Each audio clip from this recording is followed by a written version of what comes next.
महर्षि वाल्मीकि जी ने रामायण की रचना की है और वाल्मीकि रामायण के बालकांड के 42वें सर्ग का हम सभी स्वाध्याय कर रहे हैं। पिछले दिनों हम सब ने जाना था कि महाराज सगर को जब पता चला कि मेरे 60,000 पुत्र मारे गए, जल के भस्म हो गए, और गरुड़ जी ने कहा है कि इसका उद्धार तब होगा जब गंगा पृथ्वी पर आएगी। इसका मतलब जब राजा सगर थे तब यहाँ गंगा नहीं थी। समझ में आ रहा है कि नहीं? जब राजा सगर थे, उनके पौत्र अंशुमान फिर राजा बने। सगर के बाद 30 माने यज्ञ आदि पूरा करके 30,000 वर्ष तक राज्य करने के बाद उनका देहावसान हो गया। इतने दिन लोग जीता ही नहीं है, कैसे ये सब लिखा हुआ है पता नहीं। और इसके पश्चात लिखा है कि अंशुमान जब राजा बने तो सगर तो सोचते सोचते बेचारे चले गए इस दुनिया से। उन्हें पता नहीं चला कि गंगा कैसे आएगी। फिर अंशुमान जो उनके पौत्र थे वो जब राजा बने, वो भी प्रयास करते रहे, लेकिन फिर भी उन्हें भी पता नहीं चला कि गंगा को कैसे यहाँ लाया जाए। अब अंशुमान भी लिखा हुआ है कि 31,000 वर्ष तक तपस्या करते रहे, फिर भी गंगा नहीं आई। इसके बाद लिखा हुआ है कि उनके जो पुत्र थे उनका नाम था दिलीप। अंशुमान जी के पुत्र का क्या नाम था जी? महाराज दिलीप।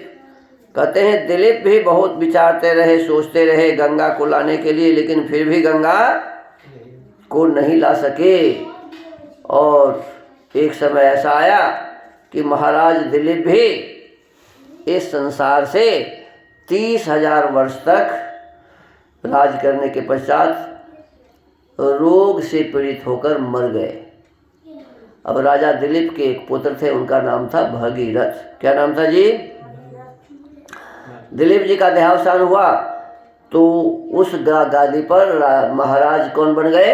भगीरथ। कौन बन गए जी? महाराज भगीरथ को, पुत्र भगीरथ को राज्य पर अभिषिक्त करके नरश्रेष्ठ राजा दिलीप अपने किए हुए पुण्य कर्म के प्रभाव से इंद्रलोक में चले गए। कहाँ चले गए? आगे कहते हैं, भगीरथस्तु राजर्षिर धार्मिको रघुनंदन अनपत्यो महाराज प्रजा काम स च प्रजा मंत्री स्वाधाय तद्राज्यं गंगावतरणे रतः तपो दीर्घं समातिष्ठत् गोकर्णे रघुनंदन। रघुनंदन धर्मात्मा राजर्षि महाराज भगीरथ के कोई संतान नहीं थे। अब देखो, अब यहाँ इनके कोई संतान नहीं है। पहले सगर जी के भी संतान नहीं थे, तो वो लोग माने 100 दिव्य वर्ष तक तपस्या करते रहे। इसके बाद पत्नी 2 थी, केशनी और सुमति। तो केशनी को तो एक ही पुत्र हुआ जिनका नाम असमंज था, और वो भी बदमाश था। तो राजा ने असमंज को देश निकाला दे दिया। असमंज का बेटा अंशुमान अच्छा था तो उसको राज्य दिया। और अब भगीरथ को भी संतान नहीं है। कहते हैं, रघुनंदन धर्मात्मा राजर्षि महाराज भगीरथ के कोई संतान नहीं थी। वे संतान प्राप्ति की इच्छा रखते थे तो भी प्रजा और राज्य की रक्षा का भार मंत्रियों पर रखकर गंगा जी को पृथ्वी पर उतारने के प्रयत्न में लग गए और गोकर्ण तीर्थ में बड़ी भारी तपस्या करने लगे। गंगा को पृथ्वी पर लाने के लिए मंत्री पर अपने राज कार्य सौंपकर वो गोकर्ण तीर्थ में, कहाँ? गोकर्ण तीर्थ में बड़ी भारी तपस्या करने लगे। ऊर्ध्वबाहो पंच तपा मासाहारो जितेन्द्रिय तस्य वर्ष सहस्राणि घोरे तपसिते शतः अतीतानि महाबाहो तस्य राज्यो महात्मनः महाबाहो, वे अपनी दोनों भुजाएं ऊपर उठाकर पंचाग्नि का सेवन करते और इंद्रियों को काबू में रखकर एक एक महीने पर आहार ग्रहण करते थे। अब देखो, 1 महीना तक लगातार भूखे रहते थे और दोनों भुजाएं ऊपर उठाकर रखते थे, पंचाग्नि का सेवन करते। अब पंचाग्नि का सेवन कैसे करते थे? दोनों हाथ ऊपर उठा करके और इंद्रियों को काबू में रखकर एक एक महीने पर आहार ग्रहण करते थे। इस प्रकार घोर तपस्या में लगे हुए महात्मा राजा भगीरथ के 1000 वर्ष व्यतीत हो गए। समझ में आया? उनके संतान नहीं थे, गोकर्ण तीर्थ में जाकर के तपस्या करने लगे, दोनों हाथ ऊपर उठाकर रखते थे, फिर भी पंचाग्नि का सेवन करते थे, एक एक महीना पर अन्न ग्रहण करते थे। ऐसे 1000 वर्ष करते रहे। अब आगे कहते हैं, सुप्रतीको भगवान ब्रह्मा प्रजानां प्रभुरीश्वरः ततः सुरगणैः सार्धमुपागम्य पितामह भगीरथं महात्मानं तप्यमान मथाब्रवीत्। इससे प्रजाओं के स्वामी भगवान ब्रह्मा जी उन पर बहुत प्रसन्न हुए।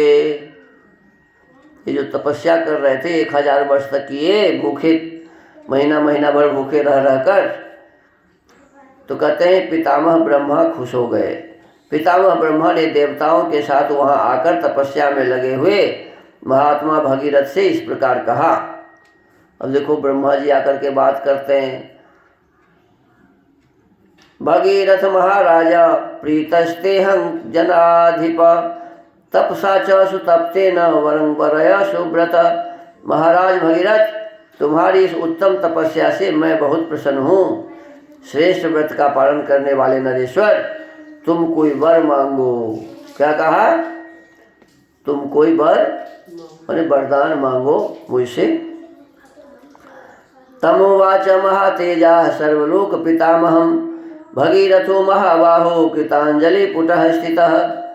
तब महातेजस्वी महाबाहु भगीरथ हाथ जोड़कर उनके सामने खड़े हो गए और उन सर्वलोक पितामह ब्रह्मा से इस प्रकार बोले, यदि मे भगवान प्रीतो यद्यस्ति तपसः फलम सगरस्यात्मजाः सर्वे मत्तः सलिलमाप्नुयुः। भगवान, यदि आप मुझ पर प्रसन्न हैं और यदि इस तपस्या का कोई उत्तम फल है तो सगर के सभी पुत्रों को मेरे हाथ से गंगा जी का जल प्राप्त हो। अभी वरदान मांग लिया कि सगर के 60,000 पुत्र जो अभी तक जिनको जल नहीं मिला है, तो उसको गंगा का जल हम प्राप्त करा सकें, ये सी व्यवस्था करिए। गंगायाः सलिलक्लीर्णे भस्मन्नीशां महात्मनां स्वर्गं गच्छेयुरत्यन्तं सर्वे च प्रपितामहाः। इन महात्माओं की भस्म राशि के गंगा जी के जल से भीग जाने पर मेरे उन सभी प्रपितामहों को अच्छे स्वर्गलोक मिले। मैंने कहा कि गंगा के जल से उनका जो राख पड़ा हुआ है वो भीग जाएगा भस्म, और फिर सबको स्वर्ग मिल जाए, ऐसा वर दीजिए। देवयाचेह संतत्ति नावसीदेत कुलं जनः इक्ष्वाकुणांकुले देव एषमेस्तु वरः परः।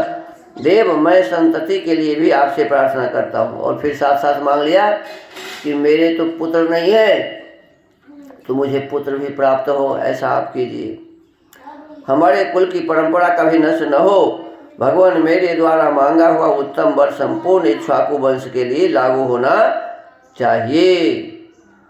अब अपने आप को कहते मैं इक्ष्वाकु वंश वाला हूँ, और इक्ष्वाकु वंश में जो भी हैं सभी स्वर्ग को जाए, सब संतान युक्त हो जाए, इस प्रकार की बातें वर के रूप में आपसे मांगता हूँ। अब ब्रह्मा जी इस पर क्या कहते हैं, आगे इस पर चर्चा होगी। तो आज के इस वाल्मीकि रामायण के स्वाध्याय के क्रम को यहीं विराम देते हैं। ओम नमस्ते।